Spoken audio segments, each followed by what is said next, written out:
Volcanic ash swirled as strange American tanks approached, black smoke trailing, but not from damage. Where a gun should have been, a nozzle hissed, spewing deadly fire across 150 yards.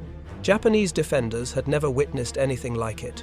8 Sherman tanks transformed into flamethrower beasts, Zippos ready to turn impregnable fortresses into blazing tombs. This secret weapon would annihilate over 1,000 bunkers, save thousands of American lives, and haunt survivors for decades. Now, let's dive into the inferno that reshaped the Battle of Iwo Jima forever. February 20th, 1945. Northern Sector, Iwo Jima. Japanese defensive positions watched as strange American tanks approached through the volcanic ash. Black smoke trailing, not from damage, something different. The vehicle's turret traversed toward a concrete bunker, and where the main gun should have been, there was something else. A modified barrel, a nozzle. Then came the sound, a mechanical hiss, like compressed air escaping. In the next instant, a torrent of burning fuel erupted across 150 yards of volcanic ash, engulfing the neighboring pillbox in napalm-thickened death. The screams lasted only seconds. Japanese defenders reached for field telephones to report what they had witnessed. 8 modified Sherman tanks equipped with flamethrowers. Weapons the Japanese defenders had never encountered. Weapons that would transform the nature of combat in the Pacific War's most brutal battle. What Yamada didn't know was that these machines represented months of secret development at Schofield Barracks in Hawaii.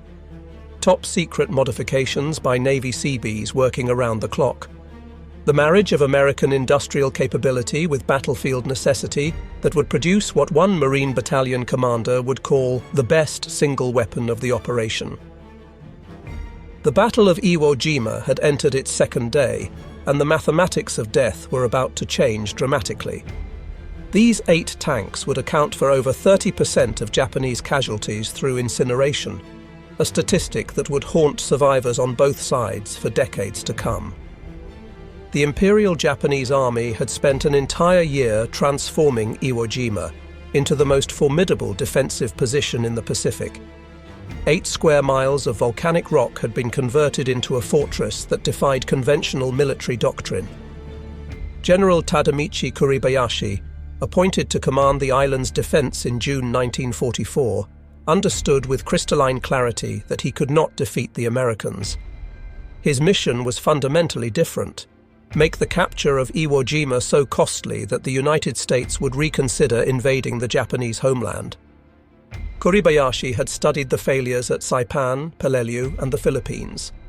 Traditional Japanese defensive tactics, meeting the enemy at the water's edge, launching massive banzai charges, had proven catastrophically ineffective against American firepower. The general made a revolutionary decision that broke with centuries of samurai tradition.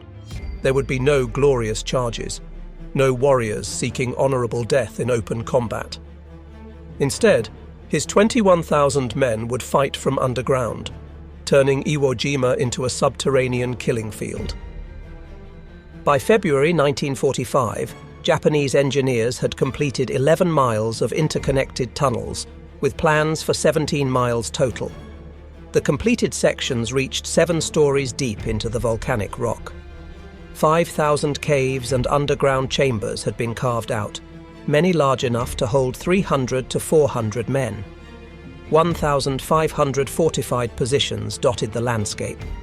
Concrete bunkers with walls 4 feet thick, reinforced with steel rods salvaged from abandoned construction projects, crowned every strategic height. Each position was carefully sited to provide interlocking fields of fire. Every inch of the island's surface could be swept by Japanese guns hidden behind steel doors that opened only to fire, then sealed shut against retaliation. The tunnel system itself was an engineering marvel. Ventilation shafts disguised as natural rock formations provided fresh air. Underground hospitals with operating theatres were equipped to handle 400 wounded. Communications centres buried 75 feet below ground coordinated defensive operations through miles of telephone wire. Storage chambers held enough rice, water, and ammunition for a 2-month siege. The largest underground structure, beneath Hill 382, contained a chamber 50 meters long and 20 meters wide, large enough to shelter an entire battalion.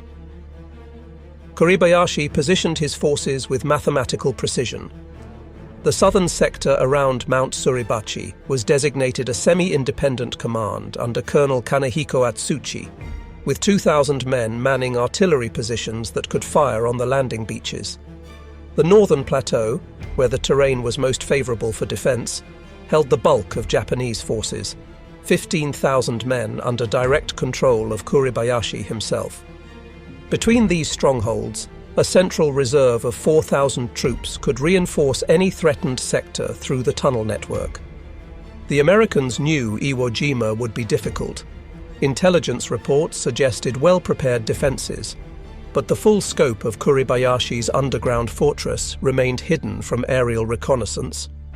74 consecutive days of bombing had dropped 6,800 tons of explosives on the island. Naval bombardment had hurled 22,000 shells onto Japanese positions. American planners expected these preparations to have eliminated most resistance. They projected the island would fall in 5 days.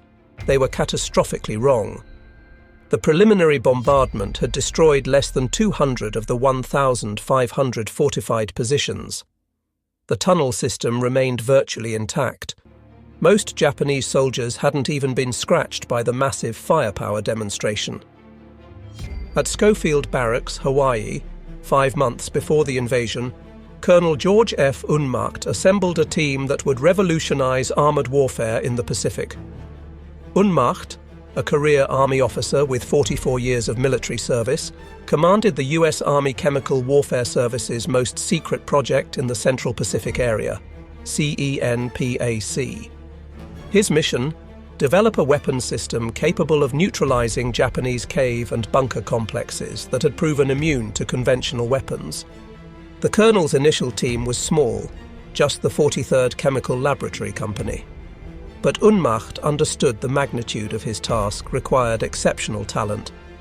He requisitioned 25 men from the 117th Naval Construction Battalion, the Seabees, whose mechanical genius and practical engineering skills were legendary throughout the Pacific.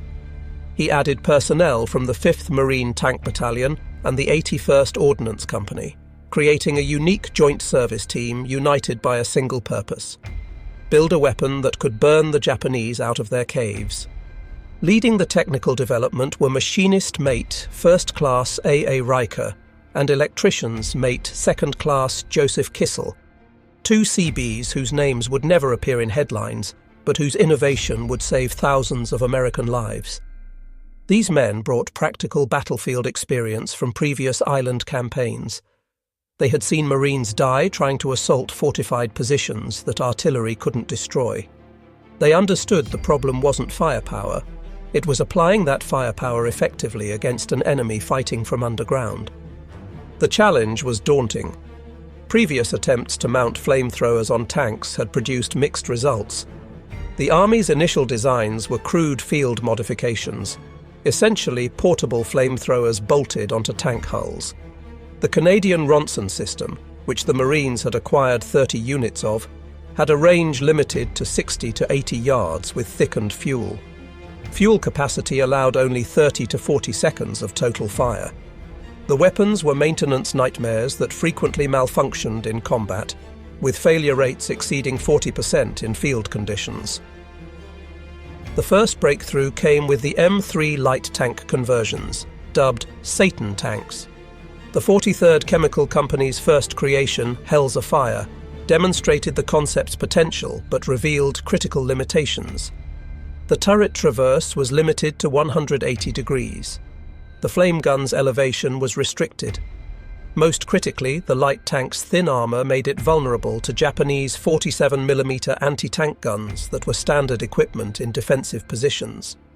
Unmacht's team needed something better. Through military channels that reached to the highest levels, Unmacht reported directly to Admiral Chester Nimitz's staff. They located 8 M4A3 Sherman medium tanks available for conversion.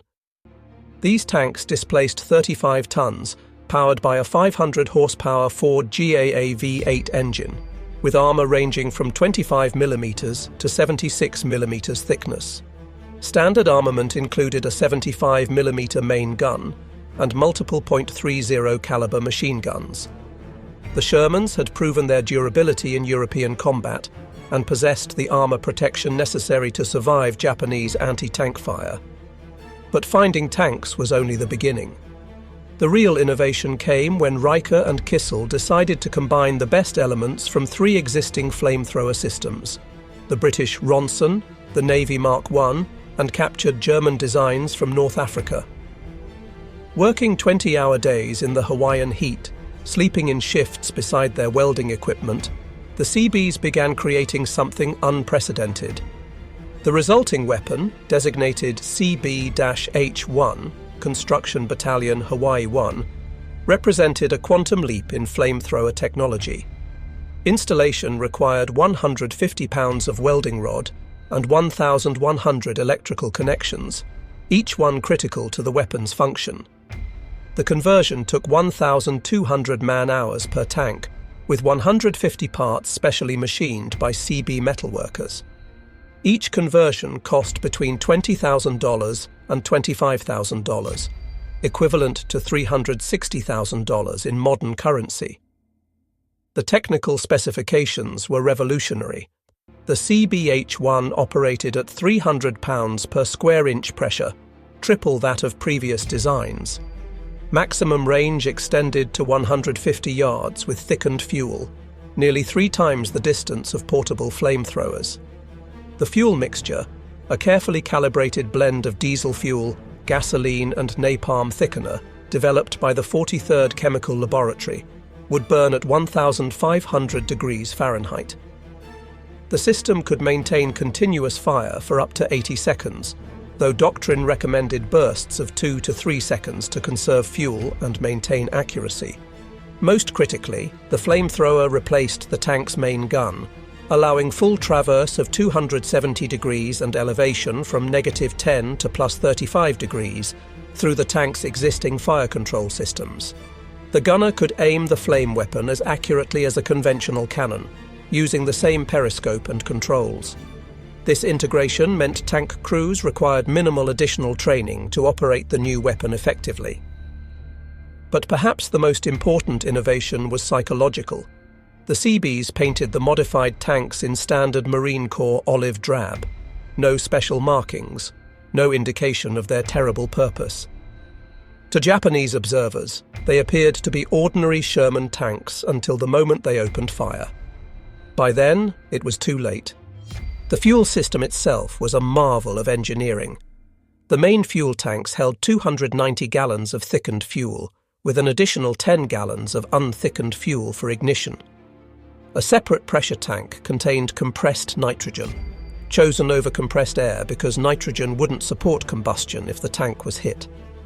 The entire system was designed with multiple safety features to prevent the catastrophic explosions that had plagued earlier flamethrower vehicles. Inside the command bunker beneath Hill 382, General Kuribayashi had positioned his defences according to precise mathematical calculations. Kill zones overlapped at specific angles. Artillery spotters hidden in spider holes could direct fire onto any grid coordinate within seconds. Machine gun nests were positioned to create interlocking fields of fire that would channel American forces into pre-registered artillery targets. The general's defensive philosophy was elegantly simple: conserve ammunition, remain underground, make the Americans come to you. His standing orders, issued to every commander, were explicit. Do not die until you have killed 10 Americans. No large-scale counterattacks would be permitted.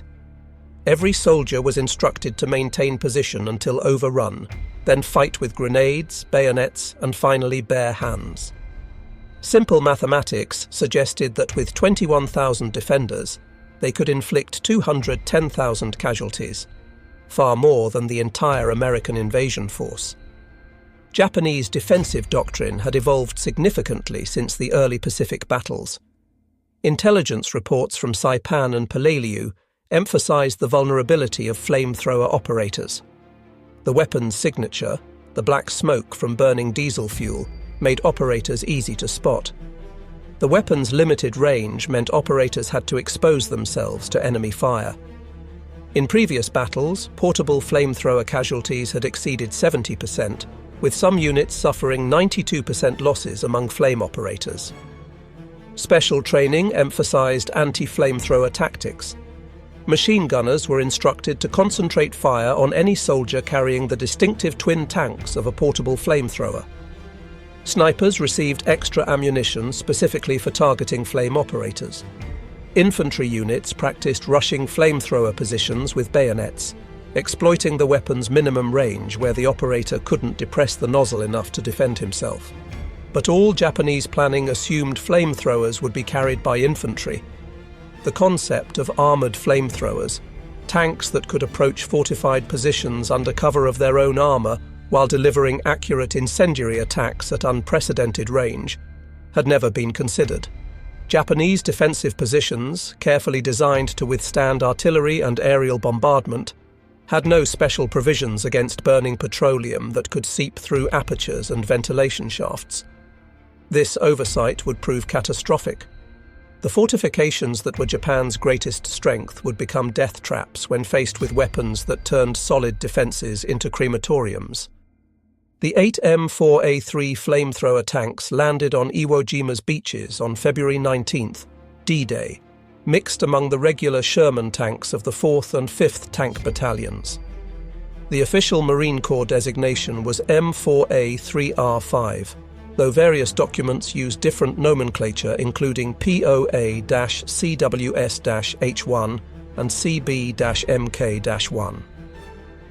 They came ashore in the 5th wave, around 1000 hours after the beaches had been marginally secured. Navy orders specified they remain in reserve during the initial assault. Marine commanders wanted to assess the tactical situation before committing these valuable and irreplaceable assets. The tanks were distributed carefully, 4 assigned to the 4th Marine Division, 4 to the 5th Marine Division. Each tank had been given a number for identification, 431 through 438. Some crews had painted nicknames on their vehicles: Hellfire, Corkscrew, Blaze of Glory. But most remained unmarked, their terrible purpose hidden until the moment of engagement. For the first 24 hours, the flamethrower tanks sat idle near the beach while Marines died by the hundreds trying to advance against invisible Japanese positions. The volcanic ash, which rose to the top of a man's calf with each step, made infantry movement exhausting. Conventional tactics were failing catastrophically. Naval gunfire couldn't penetrate bunkers buried under 10 feet of volcanic rock and concrete. Artillery shells exploded harmlessly against positions designed to withstand direct hits from 16-inch naval guns. Marine riflemen found themselves attacking fortifications that might as well have been solid mountains. The first day's casualties were staggering: 2,420 Marines killed or wounded. The beach itself became a killing field as Japanese artillery, previously hidden, opened fire on the concentrated landing forces. Sherman tanks attempting to move inland bogged down in the ash or were destroyed by concealed anti-tank guns. By nightfall, the invasion force had advanced less than 700 yards from the beach, far short of D-Day objectives that called for capturing the first airfield. On the morning of February 20th, D+1, the situation was desperate. The 21st Marine Regiment was pinned down attempting to cross Motoyama Airfield No. 1. 3 concrete pillboxes dominated the approach, their interlocking machine gun fire creating a kill zone 200 yards wide. 2 rifle companies had already been decimated attempting frontal assaults. The regiment had suffered 35% casualties in less than 48 hours.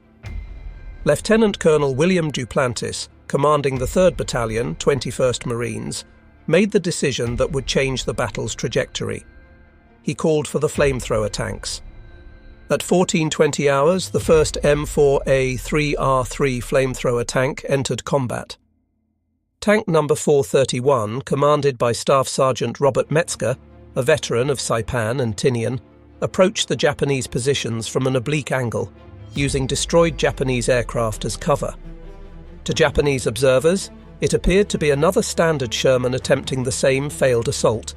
The tank's approach was cautious. Metzger understood that surprise would be their only advantage. Inside the tank, the 5-man crew prepared for action. Driver Private First Class James Morrison guided the vehicle through the volcanic ash that threatened to bog down the 35-ton vehicle. Assistant Driver Private Robert Chen manned the bow machine gun, watching for Japanese infantry. Loader Corporal Anthony Vitelli checked the fuel pressure gauges, 300 psi, optimal for maximum range. Gunner Corporal Thomas Carlson peered through his periscope, tracking the nearest pillbox. At 125 yards from the nearest pillbox, Metzger gave the order: Gunner, flamethrower. Pillbox, fire. The CBH-1 flamethrower erupted with a sound witnesses described as the devil's own blowtorch. A stream of napalm-thickened fuel oil arced through the air, propelled by compressed nitrogen. The burning liquid struck the pillbox aperture with devastating accuracy, splashing through the machine gun port and flowing inside like lava. The effect was instantaneous and horrifying. Temperatures inside the concrete structure soared past 1,200 degrees Fahrenheit in seconds. The oxygen was consumed so rapidly that Japanese soldiers suffocated before the flames reached them. Those who survived the initial blast attempted to flee through rear exits, only to be cut down by Marine riflemen who had learned to position themselves for exactly this eventuality. Sergeant Metzger traversed the turret 30 degrees and engaged the second pillbox. This time the defenders were ready. A Japanese 47mm anti-tank gun fired point blank, the shell striking the Sherman's frontal armour and ricocheting skyward. The tank shuddered but continued advancing. Carlson triggered another burst, maintaining fire for 15 seconds until black smoke billowed from every aperture of the fortification. The third pillbox required different tactics. Its position behind a rocky outcropping prevented direct engagement. Metzger ordered Morrison to advance within 80 yards, dangerously close to Japanese infantry positions. As the tank crested a small rise, Japanese soldiers emerged from spider holes, rushing forward with satchel charges and magnetic mines. The tank's bow gunner opened fire with his .30 caliber machine gun, but several Japanese soldiers reached the vehicle's blind spot. This was the moment the Seabees modifications proved their worth. Unlike standard flamethrower tanks that could only fire forward, the CBH-1's full traverse capability allowed Carlson to swing the turret 180 degrees and fire directly behind the tank. The attacking infantry were consumed by a blazing wall that witnesses said looked like the gates of hell opening. With the third pillbox neutralized, Marines of the 21st Regiment advanced 400 yards in 2 hours, more progress than they had made in the previous 2 days. Word spread rapidly through the Marine communications network. The flamethrower tanks worked. More importantly, they survived where conventional tanks failed. Within 6 hours, all 8 flamethrower tanks were in action across the front. The tactical revolution was immediate and profound. Tank number 434, supporting the 23rd Marines near the East Boat Basin, destroyed 4 fortified positions in a single afternoon. The crew developed a technique called corkscrew and burn, approaching in a spiral pattern to avoid anti-tank fire while maintaining continuous flame suppression. The psychological effect was as devastating as the physical destruction. Japanese soldiers who had been trained to die at their posts began fleeing positions when they saw the flame tanks approaching, abandoning fortifications rather than face incineration.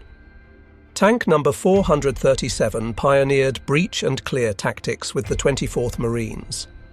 The flamethrower would first neutralize a position's defenders, then Marine engineers would rush forward with demolition charges to permanently destroy the fortification. This combination proved devastatingly effective against positions that had resisted days of conventional assault. In one afternoon, a single flame tank engineer team destroyed 7 bunkers that had stopped an entire battalion's advance. But it was tank number 432 that demonstrated the weapon's true psychological impact. Supporting the 26th Marines near the base of Mount Suribachi, the tank approached a complex of interconnected caves. Commander Sergeant William Patterson ordered his driver to stop 100 yards from the cave entrances. Through the tank's periscope, Patterson could see Japanese soldiers watching from the darkness. Patterson triggered a short burst of flame into the air, a demonstration. The psychological effect was immediate and unprecedented. Japanese soldiers began fleeing from rear exits, abandoning positions they had been ordered to defend to the death. Marine riflemen were so surprised they initially failed to fire on the retreating enemy. In 30 minutes, an entire defensive sector collapsed without the tank firing a shot directly at enemy positions. This represented the first mass abandonment of defensive positions in Japanese military history. By nightfall on February 20th, Marine units were already modifying their tactics around flamethrower tank availability. Attack plans were postponed until flame tanks could be brought forward. Infantry units learned to follow 50 yards behind the tanks, close enough to exploit the shock effect, but far enough to avoid the heat blast that could singe eyebrows at 30 yards. Artillery observers began marking targets specifically for flamethrower engagement rather than conventional bombardment. The numbers from the first day of flame tank combat were striking. 47 fortified positions destroyed, Marine casualties in supported sectors down 40% from the previous day, 600 yards of territory gained in areas that had been static for 48 hours. But the most significant statistic was psychological. For the first time, significant numbers of Japanese soldiers were abandoning positions rather than dying at their posts. The Japanese response was swift but largely ineffective. General Kuribayashi issued emergency orders that night, designating the flame tanks as priority targets. All available 47mm anti-tank guns were to concentrate fire on these vehicles. Special assault teams were organized, volunteers who would attack with explosive charges strapped to their bodies. Infantry units were instructed to target the flame tank's vision blocks with concentrated rifle fire, hoping to blind the crews. But the fundamental problem remained insurmountable. The flamethrower tanks looked identical to regular Shermans until they fired. Japanese gunners couldn't identify priority targets until it was too late. Worse, focusing on flame tanks meant ignoring conventional tanks that provided covering fire. The Americans had achieved tactical surprise through mechanical innovation. On February 23rd, D+4, the same day Marines raised the flag on Mount Suribachi, the flamethrower tanks faced their greatest test. The 3rd Marine Division was attempting to capture Hill 382, the second highest point on Iwo Jima and the cornerstone of Kuribayashi's northern defences. The hill was honeycombed with bunkers and tunnels reaching 7 stories underground. Japanese defenders had pre-registered every approach with artillery and mortars. The position had been designed by Japanese engineers to be impregnable. Multiple defensive lines, interlocking fields of fire, underground galleries allowing defenders to reappear behind attackers. Previous assaults had failed, with casualties exceeding 50%. The 1st Battalion, 9th Marines, had lost 70% of its strength attempting to take just the approaches to the hill. At 0800 hours, 4 flamethrower tanks advanced in echelon formation, supported by 6 conventional Shermans and a battalion of Marine infantry. This time, the Japanese were ready. Hidden 75mm mountain guns, larger than the standard 47mm anti-tank weapons, had been positioned specifically to engage flame tanks. As the lead flame tank crested the first rise, concentrated fire erupted from 3 concealed positions. The first round struck Tank 433's track, immobilizing it. The crew continued firing the flamethrower while stationary, creating a curtain of flame that obscured following vehicles and suppressed Japanese positions. This self-sacrifice allowed the other tanks to maneuver. Tank number 431 pushed through the smoke, advancing through artillery fire that would have stopped an infantry assault cold. Shell fragments rattled against the armour like hail. The driver, Private First Class Morrison, later described navigating by periscope through smoke so thick he could barely see 10 feet ahead. At 60 yards from the main Japanese bunker complex, Tank 434's flamethrower erupted. But this time, the Japanese had adapted. Engineers had installed steel plates over bunker apertures that could be closed between machine gun bursts. The flame splashed harmlessly against sealed steel. It seemed the Japanese had found a counter to the flame tanks. Gunner Corporal Michael Rodriguez made a critical observation. The steel plates glowed cherry red after sustained flame contact, metal that hot would warp, creating gaps. Rodriguez maintained fire for 45 seconds, far longer than doctrine recommended, dangerously depleting fuel reserves. The steel plate buckled. The incendiary mixture poured through the gaps. The bunker's interior became an inferno. Ammunition cooked off in explosive chains. Concrete cracked from thermal shock. Secondary explosions revealed the tunnel entrances Japanese engineers had carefully concealed. Marine infantry rushed forward with satchel charges, throwing explosives into every opening before the defenders could reorganize. In 3 hours, Hill 382's outer defenses had been breached. The impregnable position was falling. But the battle also revealed the flamethrower tank's limitations. Tank number 431 exhausted its fuel supply after 80 seconds of continuous operation. Refueling required withdrawing to designated areas where specialized fuel trucks waited, a process that took 2 hours minimum. During that time, Japanese defenders could reinforce and reorganize. The tanks were powerful, but not inexhaustible. Most significantly, on this same day, Corporal Herschel Woody Williams demonstrated that man-portable flamethrowers still had a critical role. When flamethrower tanks couldn't maneuver through a narrow ravine called the amphitheater, Williams advanced on foot with a 70-pound M2-2 flamethrower. In 4 hours of combat, covered only by 4 riflemen, 2 of whom would die protecting him, Williams destroyed 7 pillboxes that were inaccessible to tanks. Williams's technique complemented the flame tanks perfectly.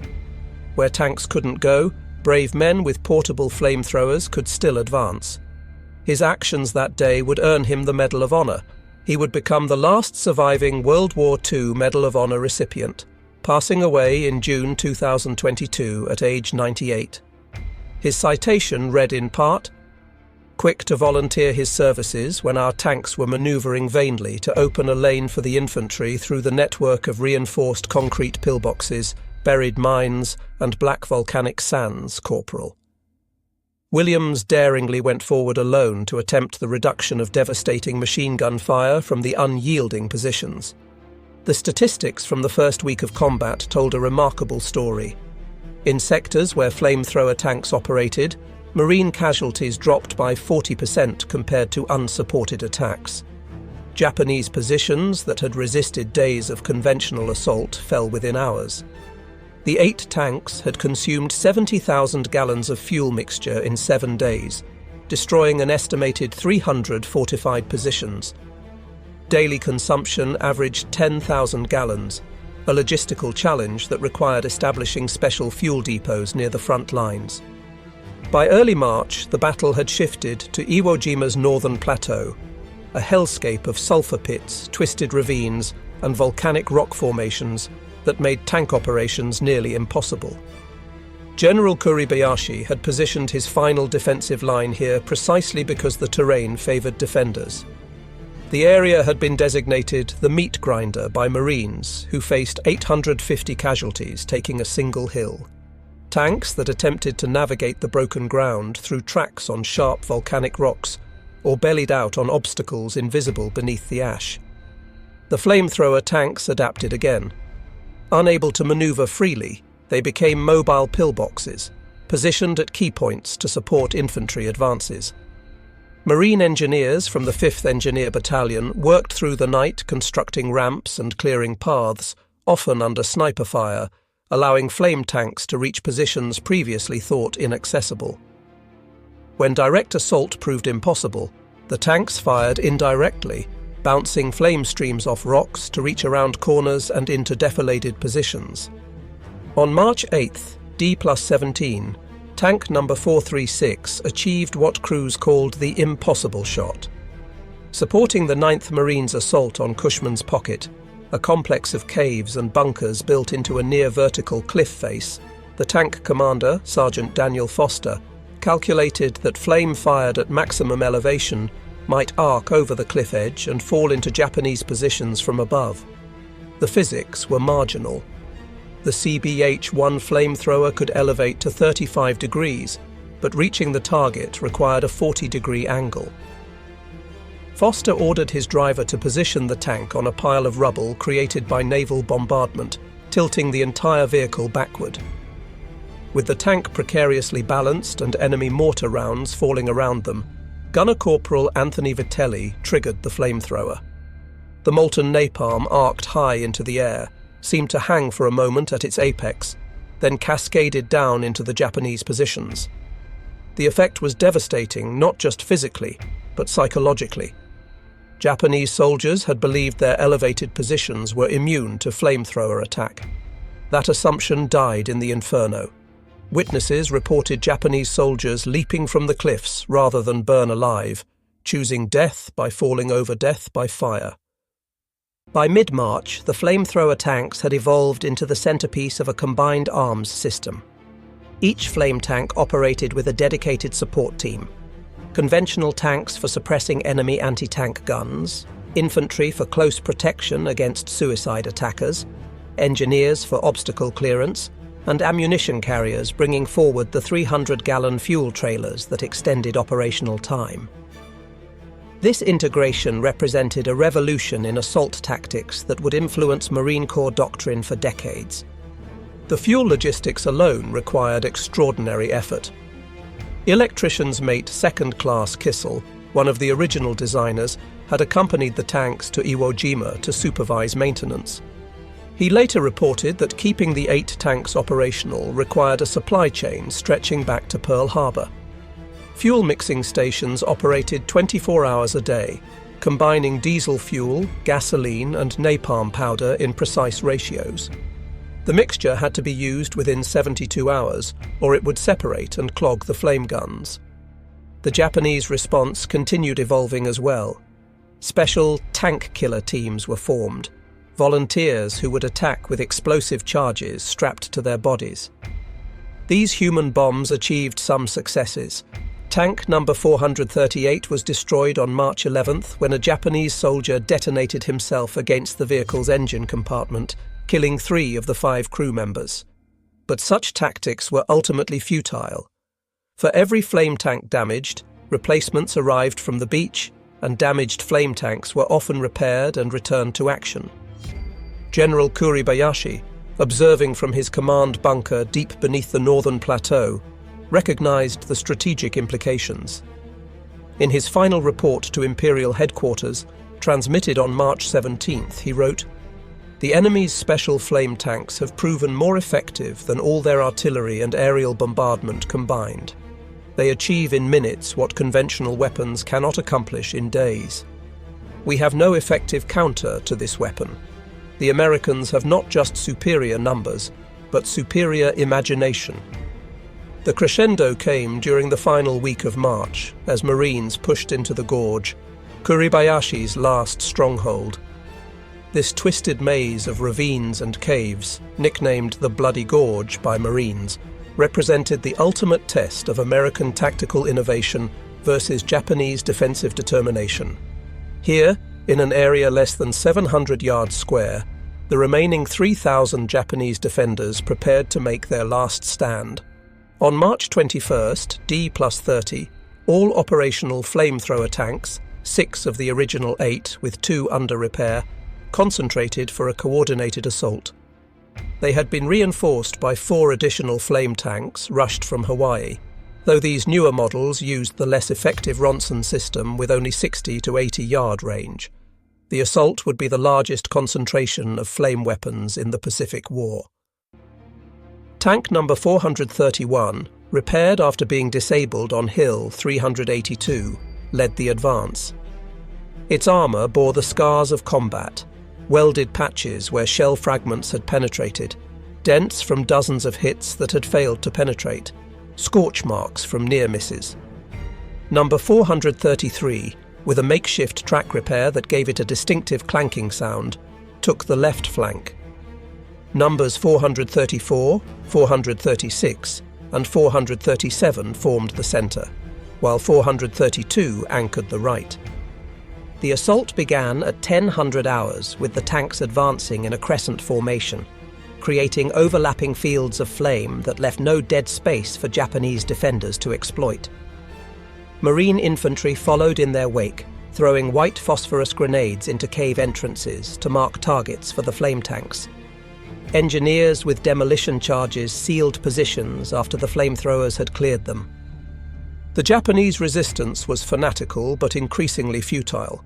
Suicide squads charged from hidden spider holes only to be incinerated before reaching their targets. Anti-tank guns fired point blank, their crews maintaining fire even as flames engulfed their positions. In one extraordinary incident, a Japanese officer emerged from a bunker carrying a samurai sword, charging directly at tank number 434. The tank's bow gunner held fire, perhaps from shock or respect, allowing Marine riflemen to cut down the officer just yards from the vehicle. His sword was later recovered and sent to Marine Corps headquarters as a symbol of the enemy's desperate courage. By sunset on March 21st, the gorge had been penetrated.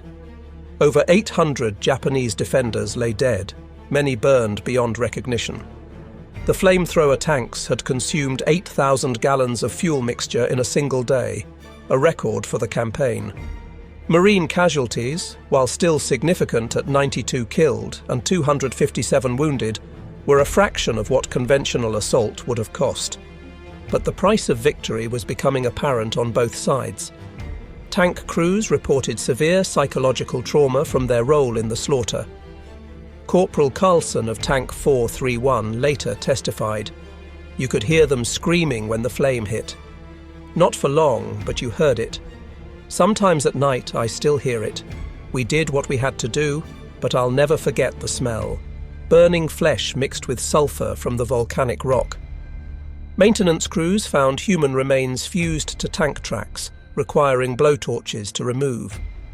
The tanks themselves were deteriorating under the constant stress of combat. Transmissions failed from the strain of operating in volcanic ash. Fuel lines clogged with carbon deposits from the napalm mixture. Track pins sheared from the weight of additional armour plates welded on for protection. By late March, keeping even 4 tanks operational required cannibalizing parts from damaged vehicles. On March 26, 1945, Iwo Jima was declared secure. The battle had lasted 36 days instead of the projected 5. American casualties totaled 26,038, including 6,821 killed, numbers that shocked the American public and military leadership alike. Japanese losses were nearly total. Of approximately 21,000 defenders, only 216 survived as prisoners. The rest died fighting, or in increasing numbers as the battle progressed, by suicide rather than face capture or death by flame. The flamethrower tanks had revolutionized the battle's dynamics. Post-action analysis credited them with reducing American casualties by an estimated 5,000 men.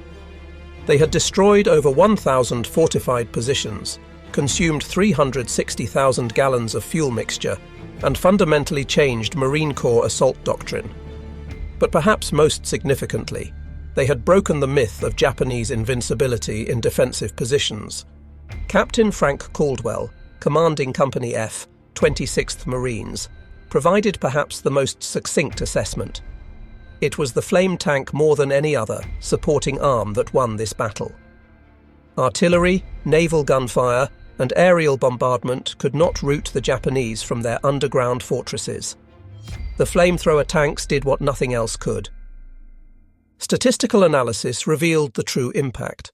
Over 30% of Japanese casualties on Iwo Jima were caused by flame weapons, both tank-mounted and portable. In sectors where flame tanks operated, the rate of advance increased by 300% compared to unsupported attacks.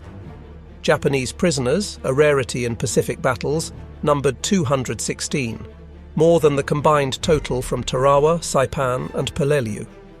Many specifically cited fear of burning alive as their reason for surrendering. The tactical implications extended far beyond Iwo Jima. The Marine Corps immediately requested 54 additional flamethrower tanks for future operations. Colonel Unmacht's team at Schofield Barracks went into overdrive production. Working with a AAA priority, the same level assigned to the B-29 bomber and Manhattan project, they developed the improved CBH-2 model with increased range and reliability. By June 1945, 70 new flame tanks were ready for Operation Downfall, the planned invasion of Japan. The Army, observing Marine success at Iwo Jima, accelerated its own flamethrower tank program. The entire 713th Tank Battalion was converted to flame tanks for the Okinawa campaign. During the Battle of Okinawa in April-June 1945, Army flame tanks would consume 200,000 gallons of fuel mixture, proving equally effective against Japanese cave complexes in the southern part of the island. The weapon that had been a last-minute improvisation became standard equipment for Pacific operations. But the strategic implications reached beyond battlefield tactics. Japanese military doctrine, refined over centuries, had failed catastrophically against American technological innovation. The flamethrower tanks represented something more than a new weapon. They embodied the transformation of warfare from individual courage to industrial capability. The production statistics tell their own story. Colonel Unmacht's flame tank group ultimately produced 354 flame tanks by war's end. The Seabees at Schofield Barracks manufactured 226,343 gallons of flamethrower fuel. The napalm mixing plant they constructed could produce 1,000 gallons per day. This industrial capability, replicated across the Pacific, meant American forces could literally burn their way through Japanese defenses. The Seabees who had created these weapons received little public recognition. Machinist Mate Reicher and electricians Mate Kissel returned to civilian life after the war, their names forgotten except in obscure technical reports. Colonel Unmacht continued developing chemical weapons until retirement, his contribution to victory known only to a few military historians. Yet their innovation had saved thousands of American lives and shortened one of the Pacific War's bloodiest battles. The tank crews faced different challenges. Many struggled with what would later be recognized as post-traumatic stress disorder. The memory of human beings turned to ash, of screams cut short by consuming flame, haunted men who had done what duty demanded.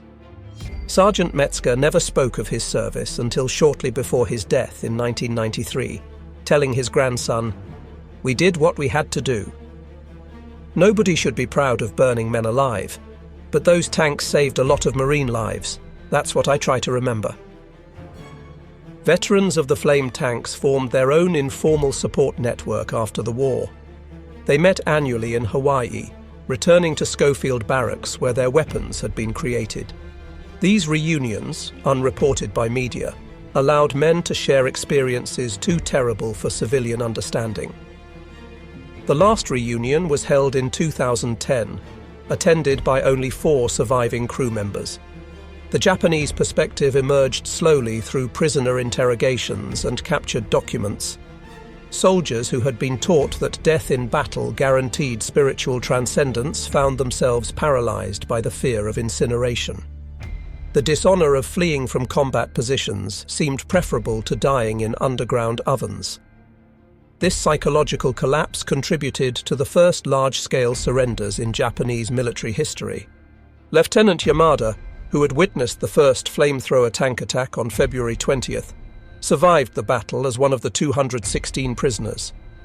In post-war testimony to American intelligence officers, he reflected, "We had prepared for every form of death: bullets, shells, bayonets, starvation. We had not prepared for burning petroleum that sought us out in our deepest bunkers. The flame tanks broke our spirit in ways no conventional weapon could. They turned our greatest strength, our underground fortifications, into our tombs. Former Sergeant Masao Hayashi, captured after being burned while fleeing a bunker, provided graphic testimony. The napalm came like a flood, pouring into every space. Men tried to escape through emergency exits, but found more flames waiting.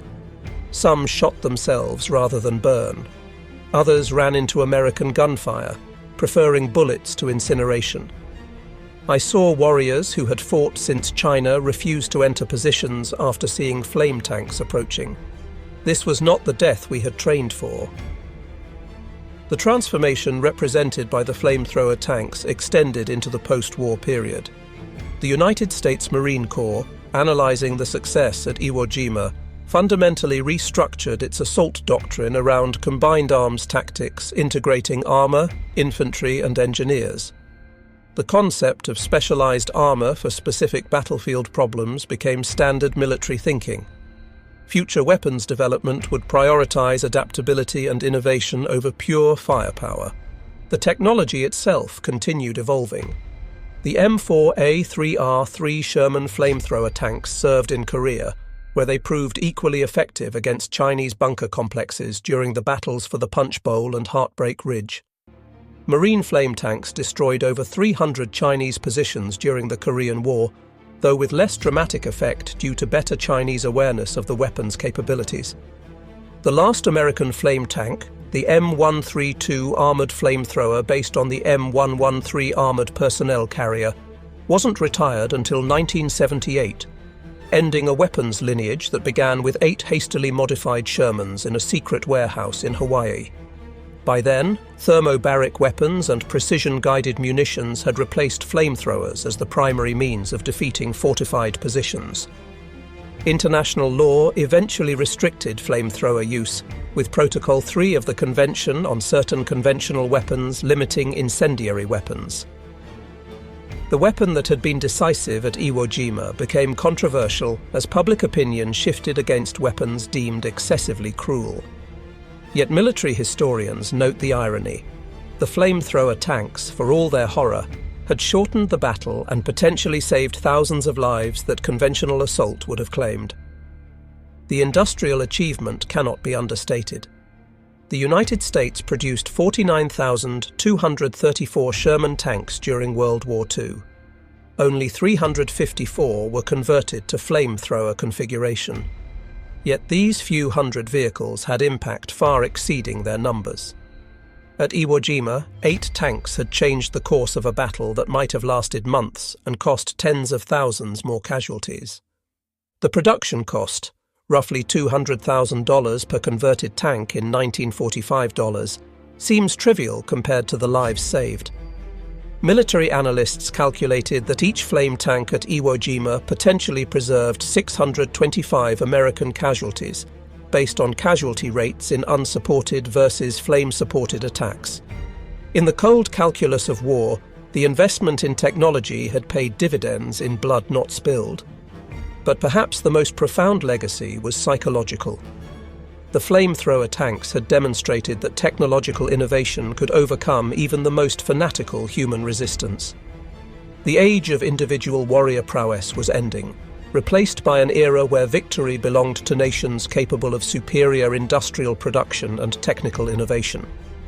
The samurai spirit, for all its nobility, could not withstand liquid fire delivered by mass-produced machines. In the volcanic soil of Iwo Jima, beneath monuments to courage and sacrifice, lie the remains of over 20,000 Japanese soldiers who died defending positions they believed impregnable. Many were incinerated by weapons they never imagined could exist. Their deaths marked not just the end of a battle, but the end of an era when spiritual dedication could overcome material disadvantage. The 8 M4A3R3 flamethrower tanks that fought at Iwo Jima were ultimately machines. Steel, aluminum, rubber and mechanical components assembled by workers who would never see combat. Yet they represented something larger, the mobilization of American industrial might, scientific innovation, and mechanical genius in service of victory. The Seabees who built them, the Marines who crewed them, and the Japanese who died facing them were all part of a transformation that would define modern warfare. Today, the last surviving flamethrower tank from Iwo Jima sits in the National Museum of the Marine Corps in Quantico, Virginia. Tank number 434, the museum specimen, bears the scars of its service, welding marks where armor was patched, dents from shell impacts, scratches from volcanic rock. A small plaque notes its specifications and battle history. What it cannot convey is the sound of compressed nitrogen releasing, the smell of burning napalm mixed with sulfur, the sight of liquid fire flowing like water into underground fortresses. Visitors often pass quickly, disturbed by the weapon's terrible purpose. School children on field trips ask why anyone would create such a horrible weapon. Veterans who understand its history pause longer, some saluting, others simply staring in silent remembrance. For them, the tank represents not glorification of war, but recognition of war's terrible necessities. The last reunion of Iwo Jima flame tank veterans was held in 2015, on the battle's 70th anniversary. Only 3 crew members attended, all in their 90s. They gathered at the museum, sharing memories with historians eager to preserve first-hand accounts. Corporal Anthony Vitelli, former gunner on Tank 436, offered perhaps the most poignant observation. "People ask if I'm proud of what we did. Pride isn't the right word. We did a terrible job that had to be done. Those tanks saved Marine lives. That's enough." The men who designed, built, and operated these machines have almost all passed into history. Corporal Herschel Woody Williams, who fought alongside the flame tanks with his portable flamethrower, was the last Medal of Honor recipient from Iwo Jima to die, passing in June 2022 at age 98. With him went the last living memory of flame warfare's terrible reality. His foundation continues to honor Gold Star families, ensuring the sacrifice of those who died is not forgotten. Colonel Unmacht's classified reports, declassified in the 1970s, reveal the frantic pace of innovation that produced the flame tanks. Working 20-hour days, sleeping in shifts beside their welding equipment, the Seabees had accomplished what conventional military procurement would have taken years to achieve. Their reward was seeing their creation succeed beyond all expectations, shortening one of the Pacific War's bloodiest battles. The Japanese military archives, opened to researchers in the 1980s, provide the enemy perspective on facing flame tanks. Report after report describes the paralysis of watching liquid fire approach, knowing that concrete and steel offered no protection. Orders to hold positions to the death became meaningless when death came as flowing fire that sought out every hiding place. One Japanese report noted, "The flame tanks negated every advantage of our defensive positions. Height meant nothing when fire could arc over obstacles. Depth meant nothing when flame flowed like water into our tunnels. Concrete and steel that could withstand tons of explosive were useless against liquid fire." General Kuribayashi's final message, transmitted just before his death in late March 1945, contained a prescient observation. "The Americans have not just defeated us with superior numbers or firepower. They have defeated us with superior imagination, turning our greatest strength, our underground fortifications, into death traps. Future wars will belong to nations that can imagine new forms of warfare, not those who perfect old ones." His prediction proved accurate. The revolution in military affairs that began with 8 flame tanks at Iwo Jima continued through guided missiles, precision weapons, and cyber warfare. The principle remained constant. Technological innovation defeats traditional tactics. Imagination triumphs over convention. The transformation from conventional to flame warfare at Iwo Jima took just days, but changed combat doctrine forever. Marines who had been trained for traditional assault tactics learned to coordinate with flame tanks, using their shock effect to break defensive lines, thought impregnable.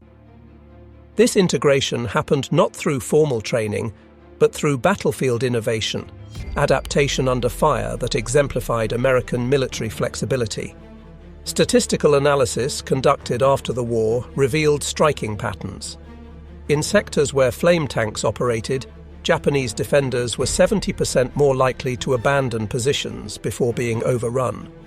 The psychological impact exceeded the physical destruction. The mere presence of flame tanks in a sector often caused defensive collapse without firing a shot. One Marine intelligence report noted, "The enemy's fear of flame tanks borders on panic. Prisoners report that soldiers refuse orders to occupy positions once flame tanks are spotted in the area."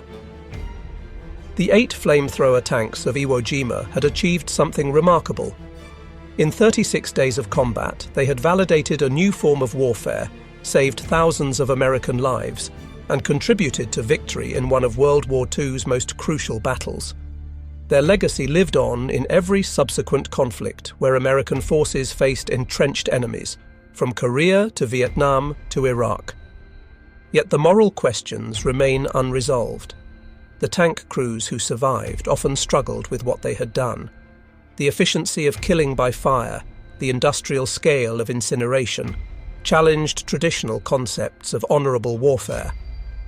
These men had been instruments of a terrible necessity, wielding weapons that turned human beings to ash in seconds. Many never spoke of their service, taking their memories to the grave rather than burden others with the horror. The final testament comes from a 1985 reconciliation ceremony on Iwo Jima.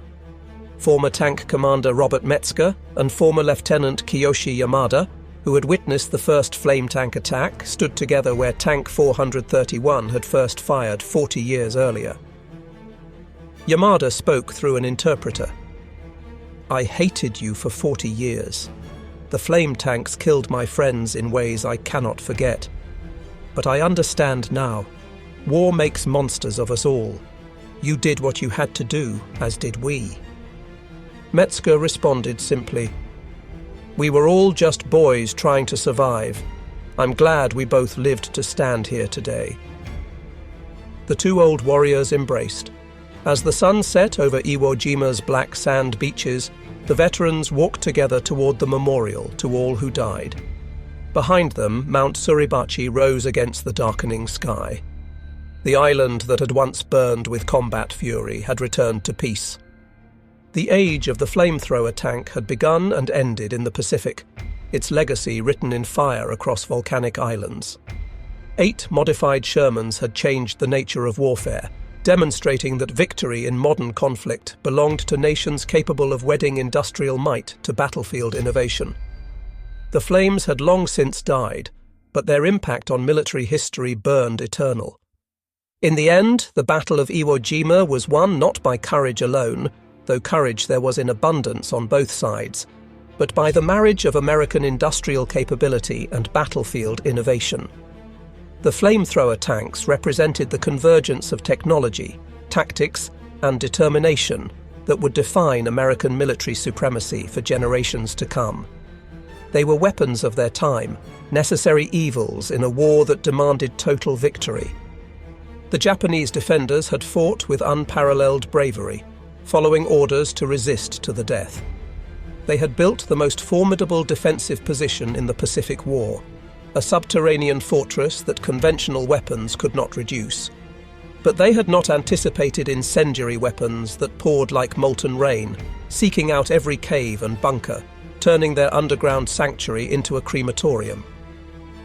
Their defeat was not a failure of courage, but a collision with superior technology and innovation. The numbers tell the final story with brutal clarity. 8 flamethrower tanks, 360,000 gallons of fuel mixture, over 1,000 fortified positions destroyed, an estimated 5,000 American casualties prevented, over 6,000 Japanese soldiers killed by flame weapons, 36 days of combat that might have stretched to months without flame weapons. The mathematics of modern warfare, where technological advantage translates directly to lives saved and battles won.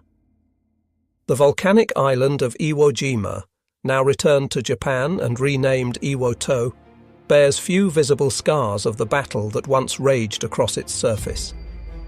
Nature has reclaimed the battlefield, covering shell craters with vegetation, filling trenches with volcanic soil.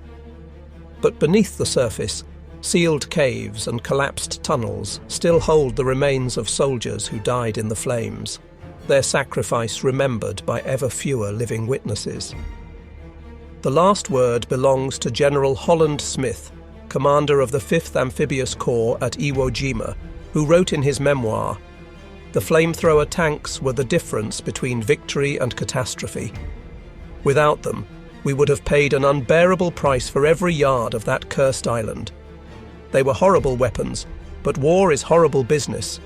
In the end, they saved more lives than any other weapon we employed."